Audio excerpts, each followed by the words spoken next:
पूजयति नाम। नमस्ते मधुसूदनाय मुक्तिपाद्याय दुर्लभ कृष्ण भक्ति विनति सरल कामद। हरे कृष्णा कृष्णा कृष्णा हरे हरे, हरे राम राम राम हरे हरे। नारायणं नमस्कृत्यां नरं चैव नरोत्तमं देवीं सरस्वती व्यासं ततो जयमुदीरये। श्रीमद् भागवत महापुराण 11वां स्कंद चल रहा है। भगवान कृष्ण आगे उद्धव को कह रहे हैं, जो पुरुष विषय चिंतन करता है उसका चित्त विषय में फंस जाता है, और जो मेरा सिमरन करता है चित्त उसका मुझ में तल्लीन हो जाता है। इसलिए तुम दूसरी साधन और फलों का चिंतन छोड़ दो, क्योंकि मेरे अतिरिक्त तो कुछ है ही नहीं। जो कुछ जान पड़ रहा है वह भी ठीक ऐसे ही है जैसे स्वपन का राज्य। श्री राधे बोले। बहुत सुंदर यहाँ कृष्ण हमको समझा रहे हैं कि वास्तव में श्री कृष्ण के अतिरिक्त तो यहाँ कुछ है ही, और कृष्ण के अतिरिक्त जो भी कभी आपको दिखे तो यही समझना एक कल्पना है। हालांकि हमें कृष्ण अभी तक कल्पना दिख रहा है, हमें अभी तक कृष्ण कल्पना दिख रहा है, क्योंकि वो दिख नहीं रहा, जगत दिख रहा है। कृष्ण ने कह दिया इस जगत के लिए ये कल्पना, ये स्वप्न का राज्य, ये स्वप्न का राज्य, और अपने लिए कहा कि मुझसे परे कुछ सत्य। लेकिन हमें कैसे लगता है? अब बताओ हमें ऐसा क्यों लगता है? क्योंकि हम असत्य से इतने गुल मिल गए, इतने गुल मिल गए, और जो चीज जिससे गुल मिल जाती है उसको वैसी ही लगती है। जो चीज जिसमें गुल मिल जाती है उसको वैसी ही लगती है। हम इस जगत में गुल मिल गए, इसीलिए इस जगत सत्य लगता है। जिस दिन भगवान में गुल मिल जाओगे वो सत्य लगेगा।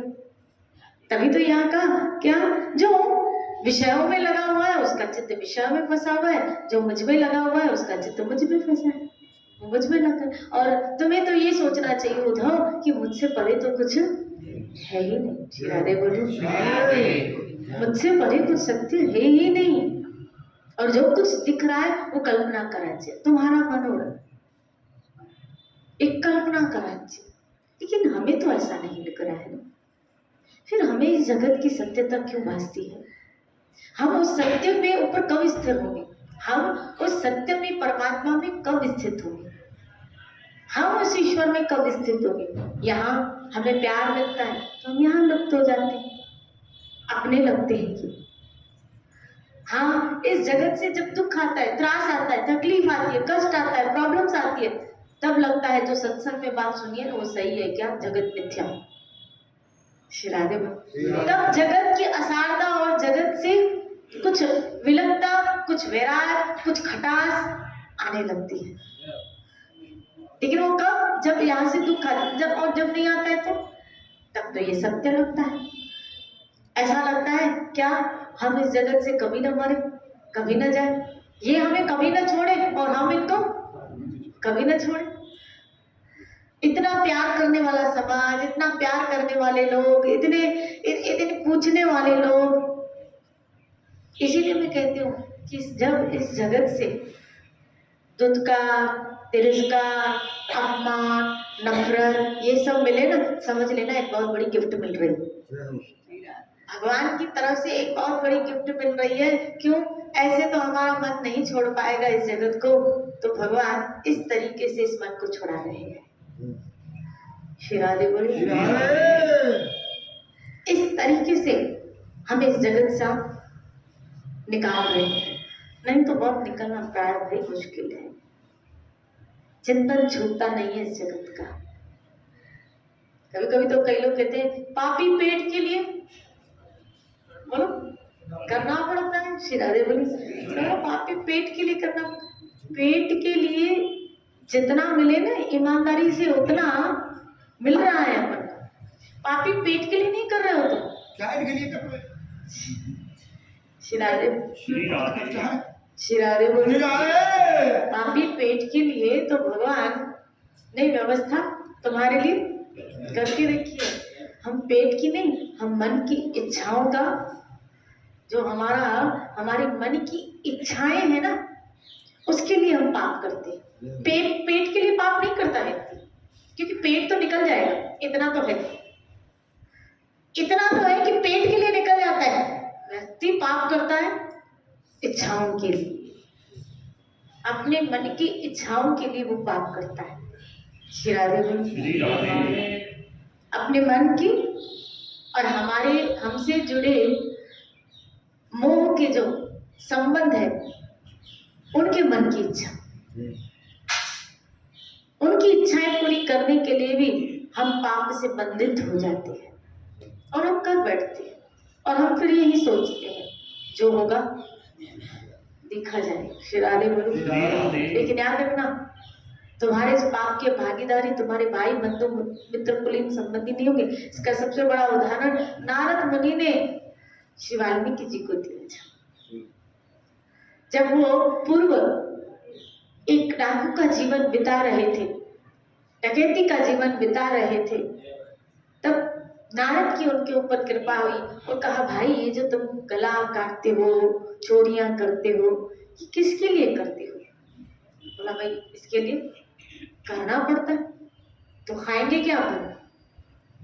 और मेरे बच्चे हैं, परिवार है, तो मुझे बच्चों के लिए करना पड़ता है। श्री राधे बोले, बोलो ना श्री राधे। हम क्या सोचते, हम ये सोचते हैं मैंने तो दुख के जीवन देखे लेकिन मेरे बच्चे नहीं देखे, मैंने तो कष्ट का जीवन देखा लेकिन मेरे बच्चे नहीं देखे। लेकिन हमारे बच्चे बुढ़ापे के में हमारे लिए ऐसा नहीं सोचेंगे। आपने तो सोचा क्या, मैंने तो देखा कष्ट लेकिन मेरे बच्चे नहीं देखे, और हम उसके लिए पाप भी करते, झूठ भी बोलते, छोड़ के भी रखते, यहाँ तक कि अपनी इच्छाओं को भी मारते, अपनी इच्छाओं को भी मारते, ये सोच के क्या मैंने तो दुख देखा लेकिन मेरे बच्चे नहीं। मुझे आश्चर्य इस बात का होता है, माँ बाप के मन में ये सोच आती है कि मैंने तो दुख देखा लेकिन मेरे बच्चे नहीं देखे। लेकिन बुढ़ापे में, वृद्ध अवस्था में जब उनके माँ बाप के ऊपर दुख या तकलीफ आती है, तो बच्चों के मन में ये सोच क्यों नहीं आती कि नहीं, मेरे माँ बाप को दुख तकलीफ नहीं आए, उनको कष्ट नहीं है, और वो तो भजन कर रहे हैं। श्री राधे बोले, उल्टा अगर भजन करते हो तो जाओ आप मंदिर में बैठ जाओ, आप मंदिर में। और हमारे लिए कभी कभी तो ऐसा है, जितनी देर मंदिर में है घर में शांति लो, जैसे हमने अशांति करके रखी। श्री राधे बोले, बोलो ना श्री राधे। बोलो जाओ आप तो कहाँ जाओ, मंदिर में जाओ। ये तो ठाकुर जी ने अपनी कुटिया दे रखी है, अपने कुछ छोटा कमरा दे रखा है कि अपन सुखी हैं। अगर सोचो ये नहीं होता, एक छोटा सा कमरा और उनके बीच होता, तो अपन अपना हालत क्या होती। ये तो भगवान की हमारे ऊपर कृपा है कि हाथ पांव चले और एक कुटिया बन गई, कुछ नहीं तो उस कमरे में बैठ के अपन नाम जप तो कर लेते, अपना भजन तो कर लेते, समय पे कथा सुनी, अपनी कुटिया में घुसो, अपना भजन करो, 2 रोटी मिल जाती है खाओ, संतुष्टि का जीवन बिताओ, दे तो खाओ, नहीं दे तो हरि भरोसे रहो। और क्या अपना हाथ जगन्नाथ खुद बनाओ, जाओ किचन में 2 चपाती बना के खा लो, ताजी मत रखना। किचन में घुसना, 2 चपाती बनाना, भगवान को भोग लगाना, सब्जी चपाती पेट भर के खा के सो जाना, मस्त जीवन जीना। श्री राधे बोले, बहुत चिंताओं से जीवन गुजरा है, बहुत घुटन से जीवन गुजरा है, बहुत उलझनों से जीवन गुजरा है, बहुत समस्याओं से जीवन गुजरा है। अब जो बची कुची जिंदगी वो तो शांति की बिता है, वो तो संतुष्टि की बिता है। क्या ये जिंदगी भी अभी जो बची कुची है वो उलझनों में बिताओगे क्या, टेंशनों में बिताओगे क्या आखिरत अपनी बिगाड़ोगे क्या? श्री राधे बोले, बने तो रघुवर से बने, और इससे बने तो बने दूर। श्री राधे बोले, बने तो आप किससे बने, रघुवर से बने, औरत से बने दूर। न बने समाज से, न बने व्यवहार में, चलेगा, लेकिन ठाकुर से बननी चाहिए, क्योंकि बिगड़ी को बनाने में समर्थ मेरा ठाकुर है। संसार बिगड़ी को नहीं बनाता, वो बनती को बिगाड़ देता है, बनती को बिगाड़ देगा, लेकिन ठाकुर बिगड़ी को। हाँ? आपने तो ऐसे कई भजनों में सुना है ना, बिगड़ी मेरी श्री राधे बोले, वो बनाने में समर्थ है, वो बनाने में समर्थ है। क्यों ना हम अपने विचारों की धाराओं को श्री कृष्ण के साथ जोड़ते, क्यों ना हम अपने चिंतन को श्री कृष्ण के साथ जोड़ दें। श्री राधे बोलो, श्री कृष्ण के साथ जोड़। यहाँ कृष्ण कह रहे मेरे अंदर कुछ है नहीं। और कल ही मैं कह रही थी, जितना डूबोगे उल्टी नदी प्रेम की, जो डूबा हुआ पार, जितना डूबोगे उतने मोती पाओगे। मोती हमेशा गहरे समुद्र में होते हैं, जितनी गहराई समुद्र में जाओगे उतने ही मोती पाओगे। भक्ति की गहराई में जितने घुसोगे उतने आनंद के मोती पाओगे, उतने आनंद के मोती पाओगे। ऊपर ऊपर से तो तैरने से हमारी बात न बनेगी। बहुत काल बहुत समय तक हमें संसार के, देखो यहाँ हमने तैरने की कोशिश की और हम इस संसार में डूबते गए, डूबते गए, डूबते गए। और जितना संसार में डूबे ना, उतना हमने दुख पाया, उतना हमने कष्ट पाया। हमने देखा समय के साथ हमारा पति हमें छोड़ के, हमारी पत्नी हमको छोड़ के, कईयों के बच्चे छोड़ के चले गए, कईयों के माँ बाप इसको छोड़ के चले गए। अरे शरीर छूटने का बात तो छोड़ो, कभी कभी तो जीवन काल में ही बच्चे हमको छोड़ के चले जाते। श्री राधे बोलिए, जीवन काल में। और पति पत्नी जब तक दो हैं, अकेले दोस्त की तरह, मित्र की तरह साथ रह के अपना जीवन बिता लेते हैं। लेकिन जिंदगी जब किसी एक मोड़ पे लेके आती है और दोनों में से एक जाता है और एक रह जाता है, तब जिंदगी को काटना थोड़ा और मुश्किल हो जाता है। श्री राधे बोलिए। मैं इसीलिए कह रही हूँ ठाकुर जी का सहारा ले लो, नहीं तो वो अकेलापन अंत में बहुत खलेगा, खलेगा। ऐसा कंधा हमको मिल जाए ना, मजा आ जाए। कृष्ण का मुझे मौत भी जो आए तेरे बाजुओं में आए, मुझे मौत भी जो आए तेरे बाजुओं में। कहा था जब फेरे हुए थे ना, तो कहा था 7 जन्मों तक तेरा साथ नहीं छोड़ेगी, बोला था, एक दूसरे को वचन दिया था। श्री राधे बोले, श्री राधे। लेकिन कहाँ वो साथी हमको साथ छोड़ के चले गए। ये तो एक जन्म में ही साथ नहीं दिया, तो 7 जन्म तो बहुत दूर की बात है।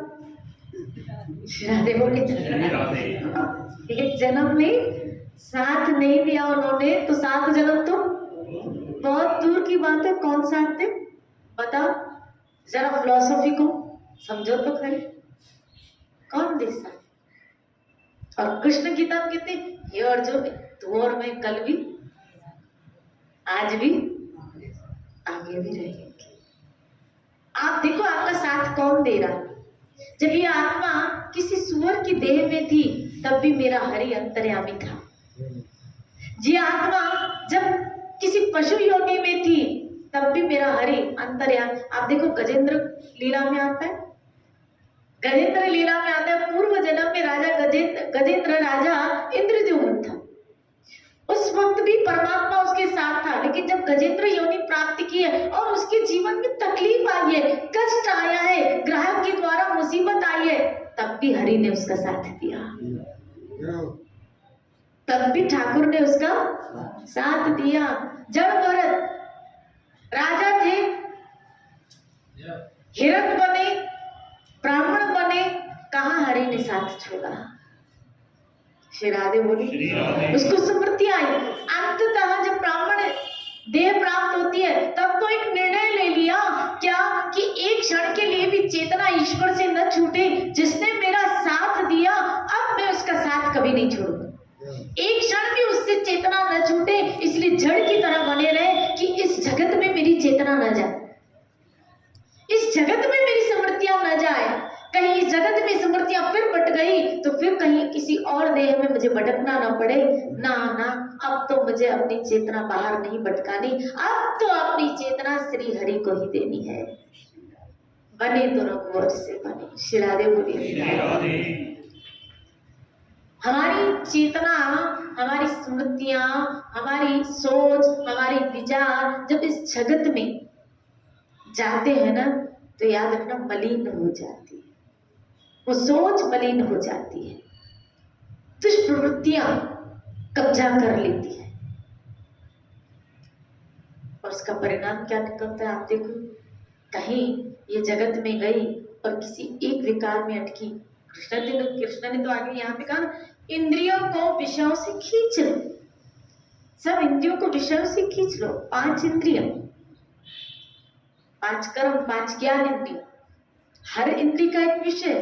आप सोचो ना, उपनिषदों में से ऐसे कहा गया कि जैसे एक रथ है, उसमें 5 घोड़े जते हुए हैं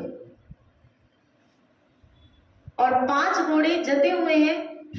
ये जीवन एक जैसे रथ है और ये इंद्रियां 5 घोड़े हैं।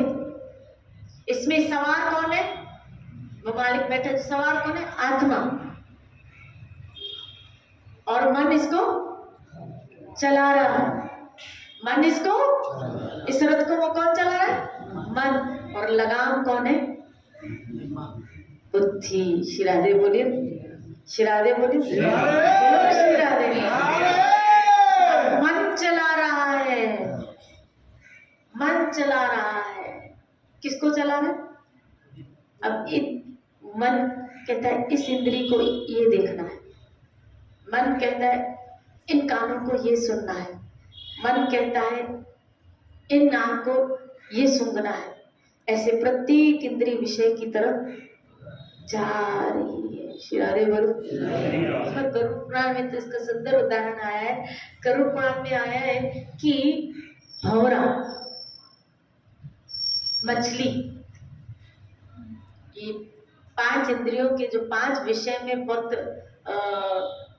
विख्यात जीव कहे गए, जिसे भंवरा है। आपको पता है भंवरा किस वजह से फंसता है? सुगंध। आपको बताऊं भंवरे की एक क्वालिटी कि भंवरे के दांत जो है वो इतने तेज होते हैं कि वो एक वुडन को, वृक्ष को छेद कर दे। इतने तेज होते हैं उसके दांत कि वो वुडन को छेद कर दे। लेकिन जब वो किसी फूल में, कमल में सुगंध लेने के लिए जाता है तो फूल की पंखड़ी कितनी होती, कैसी होती है? कितनी कोमल होती है। आपके हाथ में आते, कभी कभी हमारे फूल हाथ में आते तो टूट जाते हैं, तो कितनी कोमल होती है फूल की पंखड़ी। लेकिन वो इतना आसक्त होता है, इतना आसक्त होता है, मरना पसंद करता है, लेकिन इस फूल की पंखड़ी को तोड़ता नहीं। मैं तो सोचती हूँ इससे अगर प्रश्न, काश ऐसी आसक्ति हमारी हरि में हो जाए। जैसे भंवरे की फूल से आसक्ति है, ऐसी हमारी आसक्ति हमारे ठाकुर में हो जाए तो। श्री राधे बोलिए, वो प्यार तुम्हारे चरणों से। इसी तरह मीन, मछली, वो स्वाद में फंसती है। मछली किस में फंसती है? स्वाद में। जब मछली पकड़ने वाला एक बहुत बड़ा डंडा लेता है जिसके नीचे एक कांटा होता है और उस कांटे में वो एक रोटी का टुकड़ा या आटा लगा देता है। अब वो खाली रोटी दिखती है या वो आटा दिखता है, वो कांटा दिखता नहीं है। और जब वो पानी में डालता है तो मछली को सिर्फ क्या दिखता है? वो आटा दिखता है। और उस आटे को पकड़ने के चक्कर में वो इतना स्पीडली भागती कि कोई और मछली इसको खा न ले। वो स्वाद के पीछे इतनी पागल होती है क्या कि वो जाके उस कांटे में अटक जाती है और वो पकड़ने वाला समझ जाता है मछली फंस गई है। श्री राधे बोले, स्वाद के चक्कर में वो मछली फंस जाती है। ऐसे हिरण किस में फंसता है? ध्वनि में। हिरण को फंसाने का एक ही तरीका है, ध्वनि। वो ध्वनि में फंसता है। अगर उसके आगे बांसुरी की ध्वनि, संगीत की कोई ध्वनि बजती है तो वो हिरण उस मधुरता में इतना खो जाता है कि पकड़ने वाला कब उसको पकड़ गया उसको पता भी नहीं चलता। श्री राधे बोले। आप सोचो, हर एक विषय अगर उसका भोग किया जा रहा है, समझना, हर एक विषय उसका भोग किया जा रहा है इस संसार से तो उसमें फंसना है, लेकिन हर एक विषय उससे योग किया जा रहा है तो मुक्ति है, तो मुक्ति। श्री राधे बोले। अपने आप को विषयों से हम निकाल नहीं सकते, लेकिन हम अपने आप को विषयों को कन्वर्ट तो कर सकते हैं। इसको शब्द, इसको संगीत सुनने की आप देखो, कोई भी संगीत आप सुनते हो तो आप उसमें तन्मय हो जाते हो, आप उसमें तन्मय, आपको संगीत अच्छा, इस कान को संगीत अच्छा लगता है, तन्मय हो जाते हो। लेकिन यही हरिनाम संकीर्तन रूपी संगीत उसके कानों में जाए तो नाम रूपी संगीत, नाम कुमारी नानिका चढ़ी रहे दिन रात, ये ध्वनि कान में जाए तो। इसी तरह मुंह को स्वाद लेने की आदत है, और अगर उसको प्रसाद की आदत हम लगा दें तो इसी प्रसाद को खाने के लिए तो ब्रह्मा जी एक कुत्ते का स्वरूप लेके भी जगन्नाथपुरी में आ गए थे प्रसाद पाने के लिए, कुत्ते का स्वरूप लेके। प्रसाद की महत्वता तो अगर खाना ही है तो फिर क्या हो, हरि का भोग लगा हुआ प्रसाद पा, सुनना ही है तो हरि नाम कीर्तन सुनो, देखना ही है तो हरि के स्वरूप को निरंतर पाठ करो। श्री राधे बोले। मैं कल एक शास्त्र पढ़ रही थी, राधा रानी के भाव को उसमें बताया गया था कि कितना आश्चर्यमय भाव है, महाभाव स्वरूपिणी है कि राधा रानी कृष्ण से मिलने के लिए, राधा रानी कृष्ण से मिलने के लिए इतनी ललायत रहती है, इतनी ललायत रहती है कि बताया कि वो प्रैक्टिस करती है। जब कृष्ण बांसुरी बजाए और श्री जी को पुकारे, उस बांसुरी नाद में ठाकुरानी को बुलाए, भक्तों को अपने पुकार लगाते बुलाते, तो श्री जी प्रैक्टिस करती है। किसमें? बोला प्रैक्टिस करती है कांटों पे चलने की, आंख में पट्टी बांध के चलने की, कीचड़ में चलने की, पानी में चलने की। बोला क्यों? बोला जब कृष्ण बुलाएंगे, जब कृष्ण बुलाएंगे तो श्री जी को होश नहीं रहता, तो मुझे इतना स्पीडली मैं कीचड़ में भाग सकूं कि कृष्ण बुलाए और मैं वहां प्रेजेंट हो जाऊं। श्री राधे बोले। तो कीचड़ में चलने की क्या करती है? प्रैक्टिस। पानी में चलने की क्या करती है? प्रैक्टिस। कांटों में चलने की क्या करती है? बस सीखो श्री जी से कुछ। श्री राधे बोली। हमें भी ठाकुरानी से सीखना चाहिए। क्या? कृष्ण मार्ग में हमको चलना है, कांटे भी आए तो भी हमको चलना है, कीचड़ आए तो भी हमको, कभी कभी इस जीवन में विकार रूपी कीचड़ आता है, आता है, जो चित्त में संचित है, आए आ रहे आने दो, लेकिन फिर भी हमको श्री कृष्ण की तरफ तो चलना है। कीचड़ के साथ भी कृष्ण की तरफ चलना है। पानी आए तो भी, यानी कोई आपके जीवन में आपदाएं डालता है, अड़चने डालता है, नहीं जाना है सत्संग, भजन नहीं करना है, लेकिन आपको श्री कृष्ण की तरफ बोलो जाना है। बहरहाल हमें तो कोई मना नहीं करता, हमें मना करता है तो हमारा मन। श्री राधे बोले। हमें अगर मना करता है तो हमारा मन है, बदमाश मन, वही मना करता है, वही मना करता है। जब मजा तब आता है जब ये मन एक फकीरी में लग जाता है। मन लागो मेरो यार।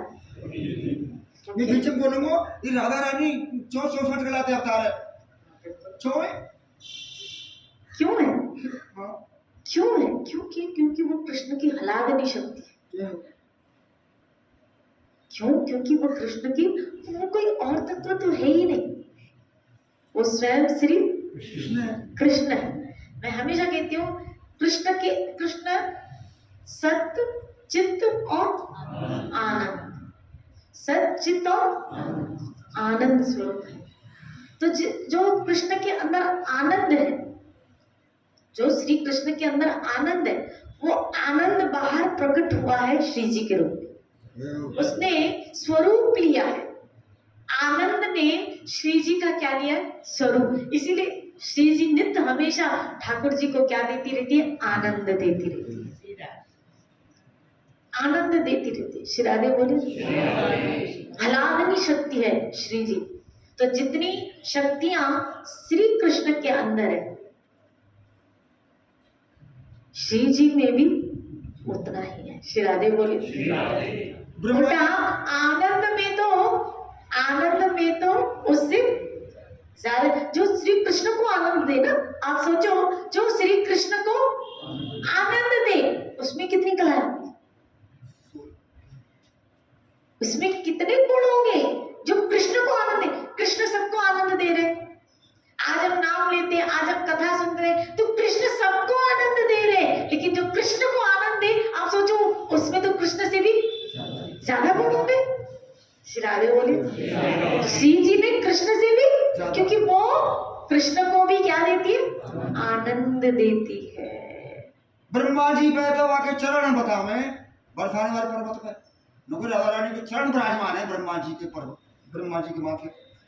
श्री राधे बोले, अरे ब्रह्मा जी के क्या, यहाँ तो हमारे ठाकुर भी श्री जी के चरण चाहते हैं। आप देखो सेवा पक्ष में क्या है, चरण सेवाएं तो कर रहे हैं। श्री राधे बोलिए, वो जयदेव जी का एक पद नहीं है जिसमें वो श्री जी के चरण क्या रख रहे थे? अपने शीश में रख रहे थे। श्री राधे बोलिए, और ये बात जयदेव जी के गले नहीं उतर रही थी कि ऐसा कैसे कि ठाकुरानी के चरण, और वो जब गए तो पीछे से ठाकुर आए हैं और उन्होंने वो पद पूरा किया। वो कोई और तत्व नहीं, विशेषता वो श्री जी जो है वो कृष्ण का आनंद है, कृष्ण ही है। कृष्ण का आनंद ने श्री जी का रूप लिया है। बस इतना खाली समझो कि श्री जी का स्वरूप क्या है। कोई स्त्री स्वरूप में जैसे गोपियां हम जा, वो कोई ऐसा तत्व नहीं है, वो कोई ऐसा तत्व नहीं है, वो कृष्ण से निकला हुआ तत्व है, इसलिए वो महाभाव है।